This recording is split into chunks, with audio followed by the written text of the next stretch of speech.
In 2025 NEP, the one we're discussing now, it has been reduced, Mr. Chairman, by 97 billion. How can we proceed to be able to develop our country if we are lowering the budget of the dpwh? Therefore, Mr. Chairman, I will move not only for the approval of the present NEP budget, but I move that we are going to restore the 97 billion to our good secretary and the Department of Public Works. So move, Mr. Chairman. Wala palakpak? 10508. Yes. Another bill I filed is what we call the creation of the Local Economic Road Development LERD program under the DPWH. What is this LERD program? Mr. Chairman, the country, under the statistics of 2023, our national roads are already 97% paved. Only 3%. Why? Because we have a very efficient Department of Public Works. And you do everything, and that is why 97% na lang. But then, Mr. Chairman, provincial roads that connect goods to the highway is only 36% paved. City roads, 62%. And then municipal roads, 33%.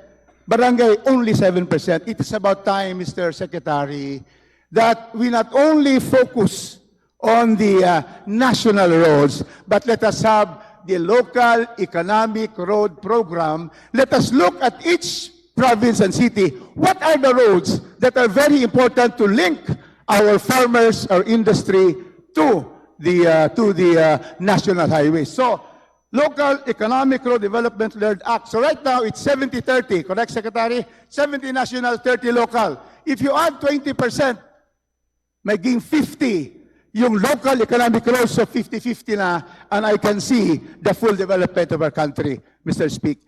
Secretary. Can we hear our Secretary on these two proposals filed already, Mr. Chairman? Thank you. I'd just like to remind that your time is up, but please wrap up after this. Yeah, an answer first. Thank you. Thank you for all these proposals, Your Honor. I think we all agree with the intent, the noble intent of these proposals. And the Department of Public Works and Highways will always be supportive of anything that will enhance economic development throughout the country with the development of all the other roads that we are talking about.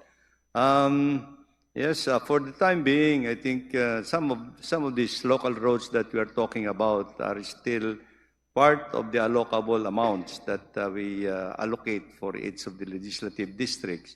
But then again, this is a more important program that we need to address, particularly in the interconnectivity of the entire islands. I think this has been discussed and thought about many years ago, but I think with this bill, it will support actually the program in itself, and including the development of the local roads that will have to be integrated into the national road system, Your Honor. DPWH will always be supportive, Your Honor, on these two proposed bills. Thank you. Thank you very much, our dear proactive Secretary. Thank you for being able to support these two bills. Finally, Mr. Chairman, I see the budget of the DPWH. The GAA of 2024 had 997 billion.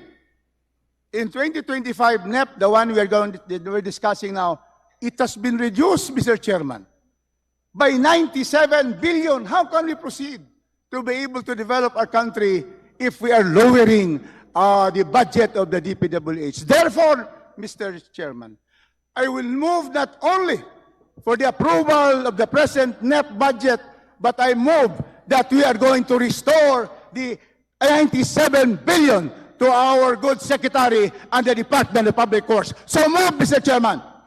Wala palakpak?